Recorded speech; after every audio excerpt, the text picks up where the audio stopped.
All right, welcome to the Gentleman Syndicate podcast. I'm here with the special guest, Nicholas Hagan. What's up, dog? How you doing, man? What's up? Doing You good, out? man. Feeling good. Glad to be here. Yeah. You out there in Colorado, right? Yeah. Colorado Yeah. Springs. Work up near Denver, but Right, yeah, right. man. Been here about 3 months. 3 months. That's it, Yeah. man. I mean, your house looks nice for 3 months, dog. Hey, man, ain't my first rodeo. Gotta Yeah, get comfortable, man. yeah, dog. I feel you, dog. I feel you. So, Yeah. for those that are listening, man, thanks for your support. Like and subscribe to the channel. Again, this channel ain't about me; it's about we. We out here trying to, build a community of men. And this is one of those gentlemen that I had a conversation with, and that sparked all kinds of different things. So we're gonna just get into it. And to start out, brother, man, I'm gonna give the floor to you to introduce yourself. How you came to be in life choices that got you where you're at, brother, man. The floor is yours, man. Appreciate you.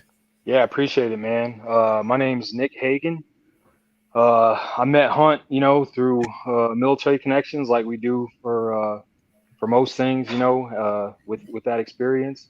When he told me about his podcast, I was like, excited about maybe the potentially getting on it, because especially when he told me the name Gentleman Syndicate. For those of you who don't know, Syndicate is like a group of individuals with like-mindedness trying to move things in kind of the similar direction. So I like that whole philosophy.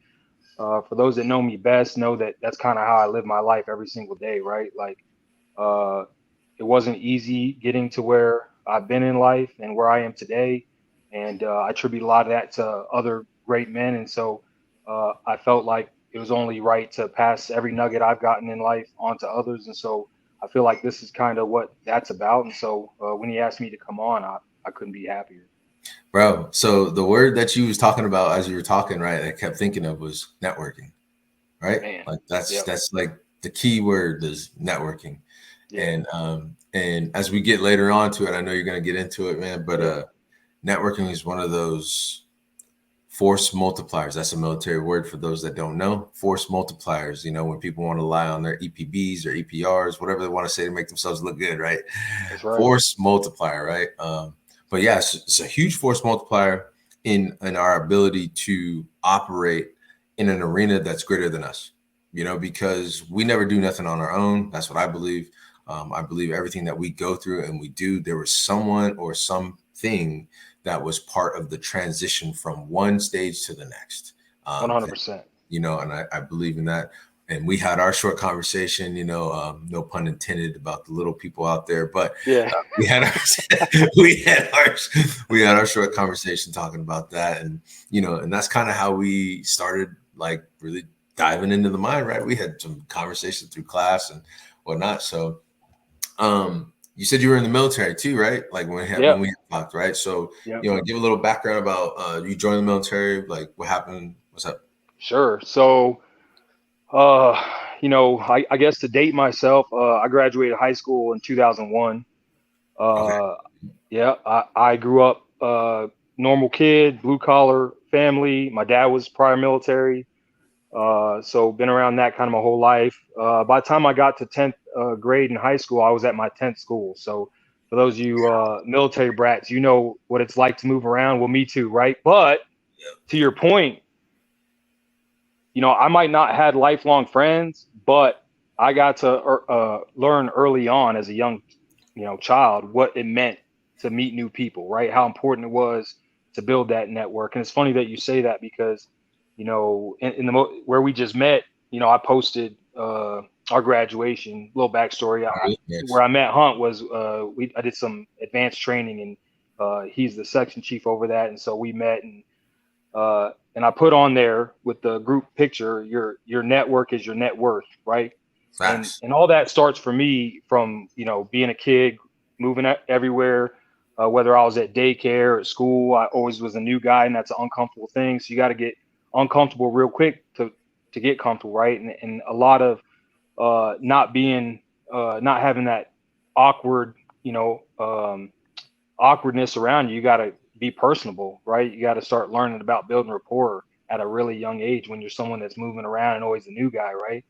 And so Yeah, so I grew up playing sports like any normal kid. Got to play all the way up into college, and I What was sport? actually yeah. What So I sport? played basketball in Okay. college. Believe it or not, I'm not a big I was 6 foot in high school, but no, I'm just kidding. But Right? no, With the yeah, point guard. It's yeah, so funny when I tell people I played basketball in college, they're like point guard. I was like, yeah, man. What'd you think? I'm five yeah, seven, yeah, but yeah. Like, but where do you yeah.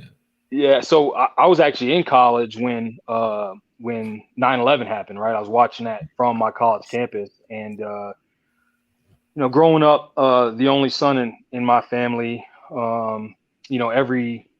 every weekend the newspaper came out. This is before we all had, everyone was on their phones and social media, so everyone read the newspaper still. And every Sunday the newspaper came out, I'd read it, and it was just picture after picture of soldiers, right, that we were losing over there. And I felt a A duty to calling. serve, right? Yeah, Yeah, it was yeah, it was like, hey, it's my turn, I guess. So the war kicked off in '03. I signed up the following year, was in the delayed enlistment program, and then late that year, headed off for boot camp. So I joined the Air Force. I was fortunate enough to be in the special operations arena. I was air crew on an aircraft called MC-130 Papas, which is called a combat shadow. With that, I got to do a lot of really cool things. Obviously, when you're in the spec ops world, you deploy quite a bit. So I got to do a bit of that to both Iraq and Afghanistan. In that arena, you mostly deal with other special operation forces. So we did a lot of missions and with Marine Recon, Delta Force, Army Rangers, all that whole. yeah. And so I really got to get down into the nitty gritty with what was transpiring over there. Right, got to be a part of a lot of different things. It really opened my eyes to a lot of things. It was probably perfect for me because I was always kind of been hot headed, adrenaline junkie, kind of guy, Yeah, yeah. which you probably find a lot of those personalities in sports. At least I did, and so I was surrounded by like-minded people, right? Mhm. And so being in that arena validated kind of what we opened with is I learned real quick the type of people that I wanted to be surrounded with, right? The type of thinking I wanted to be surrounded with, the type of focus to getting the mission done or whatever the task was, just zeroed in on that. And so it kind of got that wild hair out from underneath me and kind of started tailoring my mindset to always looking ahead, how to improve, how to be better, and Mm. being surrounded by guys that I looked up to, guys that had different backgrounds, different specialties. It wanted me to start focusing on being more well-rounded, right? And so, So while you're talking, right, if you don't yeah, mind me yeah, of interjecting, course, yeah, so there was two things I was thinking as you're, well, a bunch of things, right? Number yeah, one, I'm a military brat. And yeah, so I'll ask you a question once you're done finishing your train of thought yeah, about that, because I don't never talk about that to people, right? People always ask me, where are you from? And what do yeah, you say when you hear that? Where are you from? You're like, I'm a citizen of the world, dog. Like, what are you yeah, talking yeah, yeah. about? You know what I mean? I I don't don't know even where know to where I'm claim. from. Yeah, Yeah, yeah, I got nowhere to claim. Wherever I graduate high school, cool, I'll call that, yeah, right? yeah. There you go. That, but one thing that you really were kind of like honing in on when we were talking about networking and the different things that you did, uh, being humble, right? Yes. So when we were traveling around the world as kids and always being the new person, you were constantly being humble. For me, All that's the what it time. was. Constantly Yes, being no, humble no, I can definitely agree with that. and understanding the importance of respect. So if I 100%. give someone respect, I expect to receive respect. And Right. that was the way that I operated growing up. And I went to like, I think 8 or 9 different schools myself. You know what I mean? And so Yeah. going into the schools, man, I was just like, psh, new fish, you know what I mean? New Yeah. fish in the pond, bro. Like I was always something small. But once you started learning to work with different people and respect them and humble yourself, then the doors started opening for your network, right? And Big then we time. don't start connecting all the dots and the circuits together until later on through life experiences, right? And you Oh join the yeah. military and special operations command. And so, like when you were talking about what you were doing as working on the C-130 Papas back in '03, joint domain, joint dominance in the joint domain was a language reserved just for the special operations community. Right. Here in 2024, probably it started earlier than that, but probably about 2018, ACE, Agile Combat Employment, all this stuff now started being tailored from the community that you were in. So it's crazy that you say that, because for you, that was normal when you first joined. For me, it was, I'm fire. Like, I'm doing fire stuff. I'm a firefighter, I'm out here protecting aircraft, whatever medicals, boom. But for you, you're working with MARSOC, you're working with, JSOC, whatever group is out there CJSOC, that you're yeah, working all of them. with, right? You know what I'm saying? You're part of the ASOS units and all this other stuff, right? Where, hey, that's what you do. For us, we didn't know what that was until around 2016, 17, 18, around that time frame. Now the joint domain is becoming common knowledge just for us at Right. the bare minimum. So it's kind of crazy how all of that connects, because you come out of being a military brat, join the military, to where you're in a network of people that are doing different jobs, have different specialties. And even as what you were doing, right? I'm sure you had to humble yourself. I'm sure you had Oh, to so give that respect. 100%, Yeah. 100%. I mean, like, what I had to learn as a little kid was that, two eyes open, two ears open, and keep my mouth shut, right? Because even at that age, I was understanding real quick that it takes a while for people to like you, right? And then if you try too hard, you're a show off or something, right? Or it's very apparent you're trying too hard. And so you almost kind of just have to watch the room all the time. And then you can kind of start picking out personalities and say, oh, okay. And then try to find like-mindedness or things we can relate on. Like, oh, sports was always one that I could always say, oh, this guy plays sports or this girl plays sports. And that's a common thing, right? And it's interesting, right? What I've learned in life is that all these little things you picked up, they always translated to different periods of your life. And joining the special ops world, it was no different, because when I first got to my unit, and mind you, I had to be in training for 2 years before I finally got to my first assignment, right? So Right. I'm just in training at base after base, going to different tech schools, and then finally get to my first assignment at Herbert Field in Florida. And I get to the 9th Special Operations Squadron, and one of the cultural things there is no one's really going to talk to you unless you have a deployment under your belt, right? So try in today's society where communication's everything, where no one's talking to you, right? So your supervisor will talk to you, maybe a couple peers, but like until you get your first deployment under your belt, it's like you're just a fly on the wall, And doesn't mean you have to get everything done, but get ready to have that happen without having a lot of communication, right? And a lot of that changes once you go get deployed, and then now you're part of the family, right? You're part of the unit. But while that was probably really uncomfortable for some, it was like no different than when I was a kid, right? It's easy, man. When I Humble. walked into these new schools or these new daycares, no one talked to me. No one was coming up and greeting me, hey, what's your name? And everyone's, none of that. It's like, kind of that standoffish, like, who's this person? He's coming in the middle of the year. We're already friends. He's an outsider, right? And so I'm like, this is no different. Like, I've been here time and time again. I'm just going to focus on things I need to get done. Watch everything around me. Watch the things that are acceptable, not acceptable, right? Be on my P's and Q's. And then when it's deployment time, it's time to show up and show out, Yeah. So, and that's kind of how I treat it. And so, other guys would say, oh, that was, it was weird, or it was uncomfortable. And I'm just like, man, it was par for the course for me, right? So it goes back to like how you come up and your environment and your understanding of that environment, right? Always learning to self-reflect and pay attention to things going around you. And I love how a lot of those lessons that I learned through those experiences, and even as a childhood, ended up being something that translated later and actually helped me in a lot of ways. So yeah, it's crazy when you're talking about all of it, right? For those that are tuned in, right?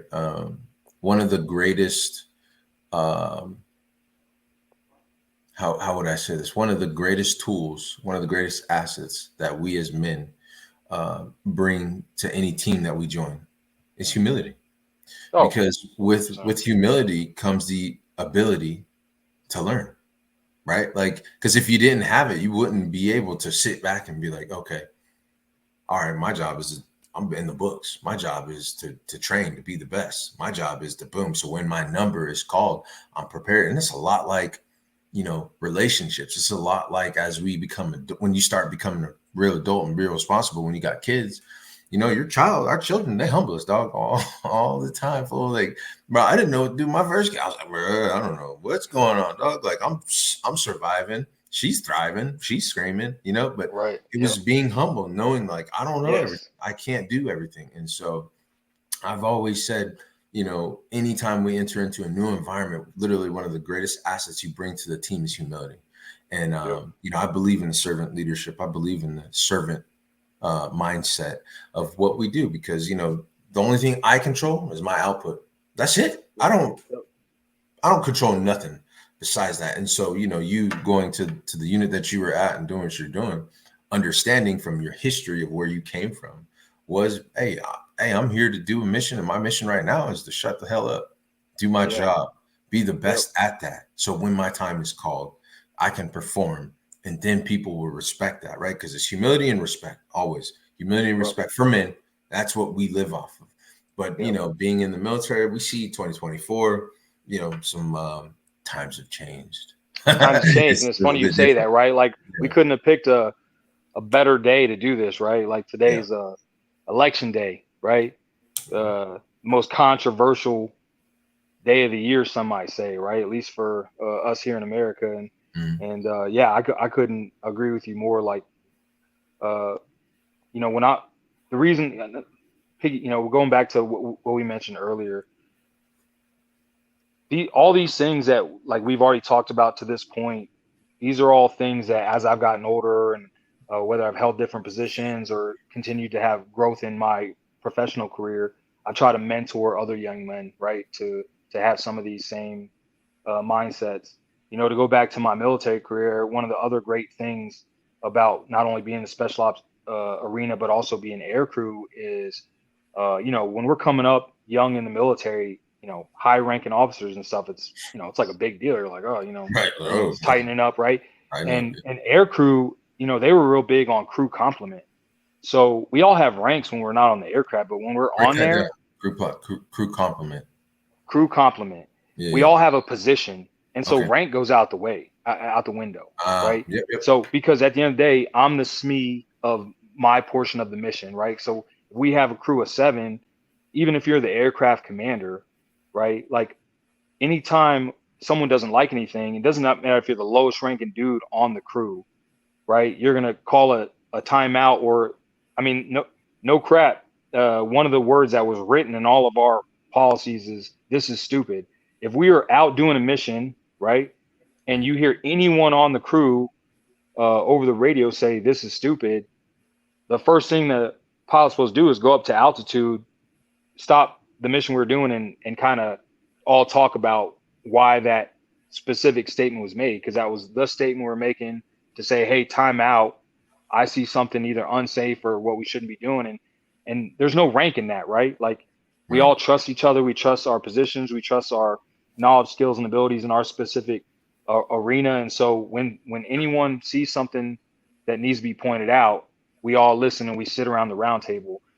And I always love that, because I think that's something that can translate to any agency, right? Fire department, no matter if you're in the civilian sector and you work in a business, like curb the ego, right? We all have our different skills, abilities, our different knowledge. And when you should never feel like, even if you're the lowest ranking person amongst the team, or you might not feel like you're as knowledgeable as others on the team, you should always trust yourself well enough to say, if you see something that's out of place, right, we can round table this, table it, talk about it. And as long as all the egos in the group can be curbed, which many studies show that makes the most efficient team, which is why the crew complement thing exists in the aircrew world, then it's amazing, right? The level of efficiency and how well the mission gets accomplished when that's the center focus around everyone's mindset towards the goal. So the word that you're describing to me, right? I'm gonna tell you this word.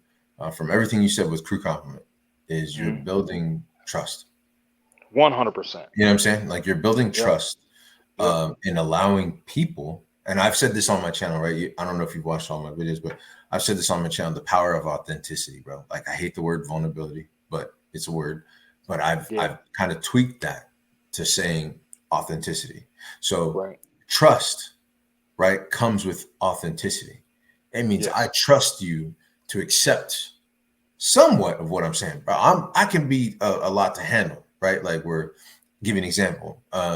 When I first came over here to this squadron, and it was during all the policy changes, bro.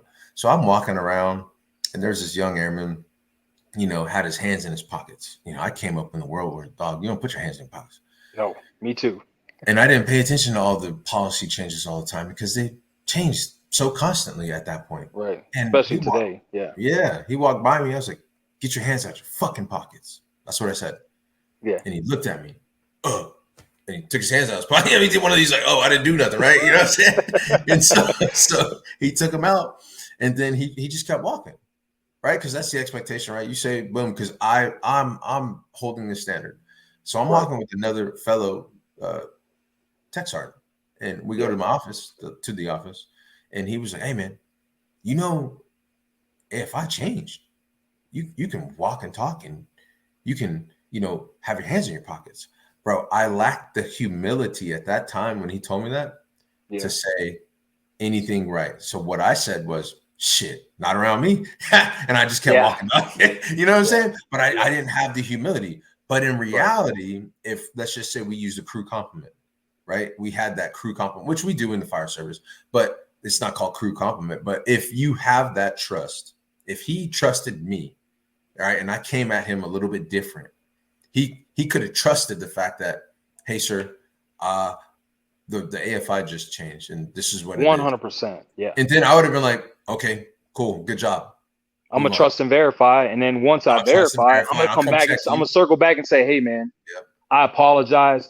Most of my career, it was this way, right? And that's on me because I should have been up to speed on the changes, right? Yeah. But 100%. Yeah. Trust. And to me, that's it's funny you say that because that's like one of the things that is probably one of my biggest pet peeves in a lot of today's culture is that ability, like you said, humility, ability to own up when I'm wrong, right? Circle back, and then not just own up in my own head, but come back and say, hey, I'm sorry, right? I didn't know this or that, and own up to it, right? To me, that showcases a real man, right? That showcases that if this is the precedence that that everyone took, it's crazy how much the world changed just from that one change, right? Where we all were able to own up to the things we did wrong, and then we were able to circle back, and then not only just apologize, but like apologize, with, hey, I should have done it this way, right? Not just I'm sorry, let's walk away, right? Because how many times you see people apologize and it doesn't seem like they're really that sorry, like my bad, and then I just seen it man, today. Like you see it all the time, man. There's no there's no substance with that, right? Like and I can go on a tangent about that because I can go off on like perception and reality, right? Because those are two things that are always in turmoil with each other, right? Perception, reality. Like if I know that this to be true, then I don't care how you feel about it. When reality is, I should be tailoring to perception and reality at the same time, right? That's something I can go harp on all the time. There's, especially in a relationship, man. And that's when I say relationships, I'm not just talking about marriages. I'm talking about friendships, family. Like if you're always tailoring how you do things, how you communicate, to the understanding that perception and reality are always in a dance, and trying to always reflect to like, okay, because some people are like, well, that's not what's happening. So you're wrong. I'm right. Let's walk away. When that's not, I give you lots of examples to where that's in turmoil, and why even if you were right about the way things were happening, you should have been catering to that perception as well, right? So like kind of going into it before we kind of like continue on, right?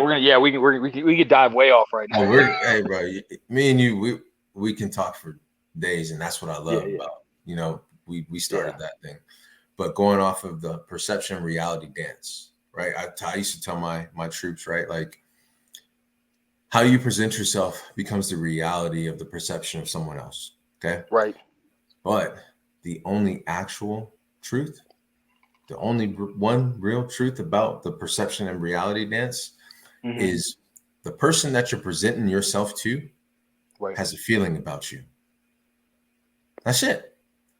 How you make that person feel about you, how you present yourself, will in turn directly affect the reality of what they perceive of you. 100%. So to piggyback on that, the way you treat me and talk to me is a representation of how you view me. The way I allow you to treat me, to talk to me, right, is a representation of how I view me. Yep. Right. Yep. So, you know, that's why to me all that stuff's so important, because, you know, if you are someone who's talking to me sideways or feel comfortable talking to me in a way that might, maybe I don't like, if I don't address that, right, then that's a tall tale of how I view myself. Maybe I don't have the confidence, or maybe I think you're right. Right. Which is why, once again, that this is all a big circle about, you know, how important respect is to you. Right. Yeah. And so to me, when that's happening, that goes right back to that transparency. Like, hey, you know, there's a infinite ways that you could have talked to me about that, and you chose this one. Right. So I would appreciate if going forward, we had communications that look like this. Right. And so, go ahead. All right. No, I mean, I just think, like, you know, it's, you know, you talked earlier about servant leadership, you know, and there's so many different, you know, what is this, like 7 different types of leadership in one theory, and then there's like 8 in another. But at the end of the day, I always challenge young men or men who are always looking for you know, growth, or always looking for self-reflection, to like figure out the type of leader you are, right? Because the one of the biggest things about leadership, and no matter what type of leader you are, is if you can't read the room, if you can't understand the different personalities, and that every different personality requires a different type of communication for it to be effective, then you're already going to be behind the 8 ball, right? If you think one type of communication is going to work across the board, then don't be surprised when you're having conflict regularly, right? And so and you know, you can take a deep dive, because now if you're understanding personalities, now you go back into that whole thing of perception, like we're talking about in reality. If you're always kind of understanding that those things are always dancing, and you're being conscious of that, then I think you'll learn real quickly the type of communication that's going to work, no matter who it is. You know, you're having it with. So, and so, like, I want to kind of take you back, right? I want to take you back to a little bit more of the intro of you still, right? Because we're talking about perception reality. We're getting into a little bit of you know, you were already in the community, the soft community, with what you did. So I guess one of those questions is like, how long were you in? Number one, how long were you in the special ops community with what you did, Air Crew? When did you transition in between the 2 jobs? Because you're a firefighter now. Between the 2 jobs, was there any defining moment in your military career that impacted you, either on the soft side that made you want to transition to the fire side, or was it one of those, like, it was a decision, boom, and then once you got to the other side, now you're seeing like 2 sides of the coin? What was that? What was a defining moment in your military career? And I'm gonna pause it. So it's actually not as cosmic, you know. Cosmic, I like that word. As some might think. So I was married, right, and I was deploying all the time, and even when I wasn't deployed, I was gone, doing other TDYs, like, you know, whether down to Columbia or whatever else. When you're in that arena, you're just always doing something, right? Training or gone or something. And so I got out because my wife was just tired of me being gone, right? And so I got out for an attempt to try to save my marriage. So I was extremely happy in my career. I was. How long were you in at that point? So I did 5 years. You know, I just won Airman of the Year for special ops. So my career was heading a good direction. That's a big deal. Yeah, that's a big deal. It was a big deal. My my section chief um, over my AFSC, which is my job, had just talked to me about potentially going and being one of the initial cadres for the new J model combat shadow. Oh And yeah. so it just seemed like things were pretty promising, but I had to give that up, because at the end of the day, I'm one of those people, and my dad has always brought me up this way, but I don't live to work, I work to live. And so at the end of the day, if the people around me, everything I do is for them. So if it means making them happy by trying to figure out the next thing, then I'm a hustler. Like, I'm gonna figure it out, right? So Bro, yeah. I get So it was a tough pill to swallow. And for you you young gentlemen listening right now, if you're gonna make a big decision like that in your life, you never hold it over that person's head, right? You man up, you go about your business. We went out, and I never held over head like, you made me do this, right? Like, no, we did this. This is a joint decision, right? And so I'm just gonna go over here, and I'll figure it out. Like, I always figure it out. That's just one thing that I know is I'll figure it out. And so I ended up getting out. With my career field, there's nothing that really translates on the civilian sector. so So you got out of the I got military. out of active duty Okay. in yep in 2009, Mm. and now I'm a civilian, right? Like, this is all I've ever known. This job. Been doing it since uh, I really came into adulthood. This is where I've dedicated my life, and so because it doesn't translate to the civilian sector, it's like, okay, I got to figure this out, right? So we get the post 9/11 GI Bill, so I guess I'll go to school full time. And so yeah, that's what I did. Completely exited the military. But we're poor, right? We're poor, so got to go live with family and figure it out from there. And that's a tough transition when you got your own life. You're a man, you're a married man, right? You provide for your family, support your family, and now you're having to kind of go ask for help, which I was never very good at, right? Um, but it was essential for us to even get by. So going from that life to, like, now I'm like back where I was before, like none of it happened, right? Mhm. Back living with family and back going to college, but now I'm a lot older, and um, I'm a lot older than people in my classes, and I'm trying to learn this new trade that I really have no interest in doing. And yeah, I mean, I had to So how try to long? figure out the next thing. So how long did you stay out of the military after you got out the first time? Only a year. So Okay. I was not successful in saving my marriage, right? So despite getting out, despite giving up a 4.5 selective reenlistment bonus, which would have gave me 70 grand. I was just saying nobody Despite knows what 4.5 is, but there's a multiplier Yeah, based so on your it's job. 4.5. So for my multiply being a 4.5, you take 4.5 times your base pay times the number of years you reenlist for. So most guys reenlist for 4 to 6 years. Like, a lot of guys, especially when they have a high SRB like that, they're gonna do the 6. So when I calculate mine, it would have been like 70 grand. Mind you, at this point in my life, like, I didn't have two dimes rubbed together, right? Like, 70 grand, I never even seen that kind of money before in my life. Right. I was someone who, I think at the time that I was in the military, I was getting paid like $800 every 2 weeks. When all of our bills were paid, I think maybe we had like $40 or $50 left over. Like, I mean, we were Bro, poor. I mean, we were bro. People struggling. don't people don't I'm gonna jump in too, but people don't Yeah. understand, especially back then, right? Like people talk about inflation. The one thing about being in the military is it provides a great security blanket. Like it gives you the best security blanket when it comes to Medicaid or medical, right? Healthcare. Yep. Even dental, but your healthcare is the Dental. number one 100%. reason, one of the main reasons why people are attracted to joining the military Well, and and education. education. 100%. Yep. Now it's becoming more education, but when the war was kicking off, it was more about that medical. Right. But now it's education, medical, and the opportunities of networking. If you know how to leverage that while you're in the middle, because you're gonna be around a small, less than 1% of the people in the world that join, right, in the U.S. that join, and so getting that money that we was getting, bro, like we're getting allowances that literally supports us. If the Yeah. allowances stop, bro, Yeah. I am not only at poverty, but poverty is above me. Yeah.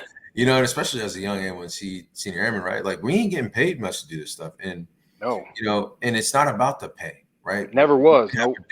There's a different purpose on why you join. Hence why it should never be about the pay with what we do, right? We find an intrinsic value in what we do. But a lot of 100%. civilians have a hard time understanding that, right? Like I don't get Yeah. paid squat, bro. Like it's the incentive of the opportunity of providing. I'm gonna talk about it from a man's standpoint. The incentive of providing a security blanket over my kids or the loved ones that I have, and saying, "Hey, you're good. Yeah. I'm gonna go out and work," knowing I ain't getting paid nothing, you know. Oh, But I know, dude, you know what my saying was? I would go back home, you know, catch up with the boys that were still doing their thing and go out. And then next thing you know, you're running into people, you know, from your hometown. Everyone's, hey, you know, what are you up to? And they're doing this and doing that. And everyone's talking about the kind of money to make, you know. And I never made any money when I was in the military. So when they said, you know, so, you know, you're in the special ops world, what do you make? A difference. That's what I that's a make. good I one. make a difference. Hey, That's it. a That's good all one. I make a Yeah, difference. I promise you. Yeah. yeah. And so, and that was enough for me, man. Like I didn't You, have the things they you didn't want to have. come I didn't closer have. to the microphone? See, let me see. Come a little bit. Oh, okay, there. Go ahead, Yeah. Is talk that up. better? Yeah, there you go. I think it fell out Yeah. or Okay. something. Cool. Yeah. Yeah. I mean, that was the big thing, man. Is like it wasn't about the money. Money would have been nice, but at the end of the day, like I felt like the things that I was doing made a difference, and that was all that it. You know, I was gonna figure it out on the back end, right? And so, And that's a huge thing, though. That's a oh huge yeah, undertaking, right? Because, like again, this channel, Gentleman Syndicate, this channel is about uh, uh, giving the experiences of those that have lived it, learning from those experiences to be better earlier on in your life and your career, to learn to leverage your networking, to learn to leverage and understand the power of accepting the responsibilities of what we have. right. Because a lot of these young men coming in don't even understand the power of their responsibilities, right? Like they're given responsibilities far greater than people would understand, and they're getting Yeah. paid shit, and they don't understand it. So how does the military make the power of their responsibilities their number one purpose? Be transparent with what's going to happen if you fail. Right. You get what I'm saying? Like that's the Yes. point. What's going to Well, happen if you fail? everyone wants to do what they want to do, man. And one of my Yeah, sayings I always say to other men is, you know, what I had to learn for myself was you do what you have to do in hopes that one day do what you you'll be want. able to do what you want to do, right? Yeah. And that only comes with being consistent in that pursuit, right? Like Mhm. if I stay the course, if even the days that I wake up and I'm tired, or the days that I wake up and I say, "Oh, this is too much for me, I can't handle it." Like at the end of the day, I tell myself, "No, I signed up for this. I'm gonna go do it, and if I'm gonna do it, I'm gonna if I anytime I have my dad's name on my chest, right? I'm gonna represent him and everybody that came before him, and and and I'm going to do it the best that I can, right? And that if I'm consistent enough in that pursuit, other opportunities will present themselves, and I'm going to capitalize on those opportunities. But all that all that is for naught if I'm just, you know, doing the bare minimum, right? Mhm. So show up and show out. That was always my saying, like to myself, like, okay, even when I'm tired, I'm gonna show up and I'm gonna show out, right? And I love like one of my, you know, some of the guys that are closest to me, they know. Um, Whatever new venture we have, I took it from Conor McGregor, the UFC fighter. Like we're not here to take part, right? We're here to take over. And that's the mindset. Like Mhm. we're here to join, but to find new ways to do better, right? And to be Right. better.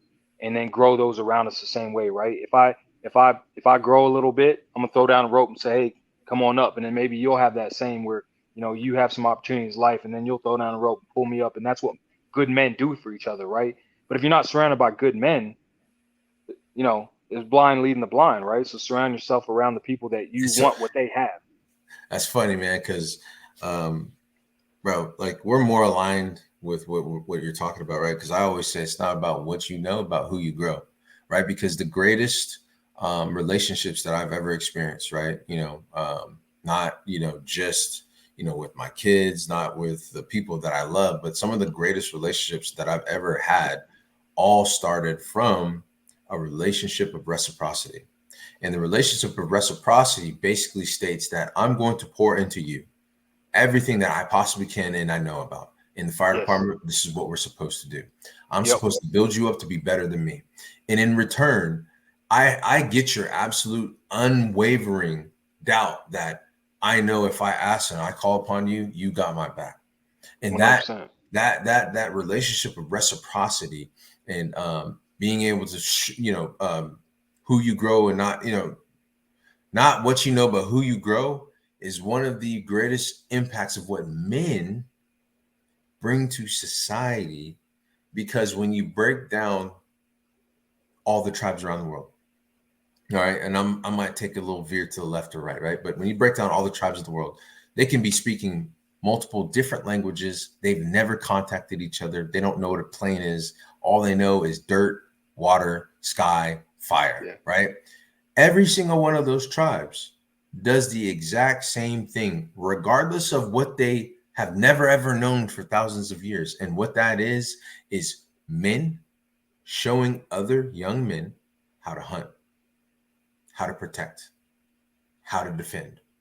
Women showing young women how to cultivate, how to grow a village of children, how to work together with that man, how to make the community their own. And they pass down that information and relevant knowledge from gender to gender, through the community. 100%. That is what we're supposed to be aligned with. That's how the societies work. I go work off on a tangent about that, bro. So before we do, right? Yeah. I wanted to kind of bring all this kind of together in saying, like, man, it's my honor to have you on here, bro. I appreciate you coming and joining. We have got a lot to unpack, man. Bro. We got a lot to unpack. We got so much stuff to unpack, repackage, and then give it out as a free delivery, dog. You know what I'm saying? Free delivery, man. Got to give the nuggets. Remember that movie, American Gangster, dog? Hey, hey, bro, be dangerous, but also be responsible with it, right? And that's the thing with knowledge. It comes. You got to be dangerous with that knowledge, and that doesn't mean I'm out here trying to, do the crazy stuff. I mean, the dangerous part about the knowledge that we are trying to pass on to those around us, the network of people that we built, that we bring to the table. You create a community of people that nobody can fuck with. And that's what you really want. Feed them for life, right? Feed them for life, bro. You know what I'm saying? So I appreciate you coming on the platform and doing a brief introduction. And we didn't even touch the surface, man. I just want to kind of wrap it up because right now I think this is a great stopping point for you and for us to introduce you, man. Because, like, bro, there's so much that we have to get into, and we didn't even get to all the other stuff on oh man, that we want to talk to you, because I know you're an entrepreneur. I know you're a businessman. I know you're a family man. I know you've come from a history of where I come from, right? I grew up around being around divorced parents. I've also been divorced, right? And I've learned that, and we've had our conversations about it. And what's crazy about our conversations, dude, they're similar. They're similar, man. It's not about, it ain't, the world ain't for men. And there's nothing out there for us, man. And so I kind of wanted to bring this channel and open up the opportunity for men to just, like, hey, you don't care about what you're saying, dog? Like, as long as you moral, ethical, and not illegal, bro, we here to serve each other. We here to, hey, bro, you kind of jacked up with what you're talking about, but I get where you're coming from. Because, we don't get that stuff. We don't get that. So, Nick Hagan, man, it's been an honor to have you on here. I appreciate it. Yeah. We're going to do this some more, I promise you.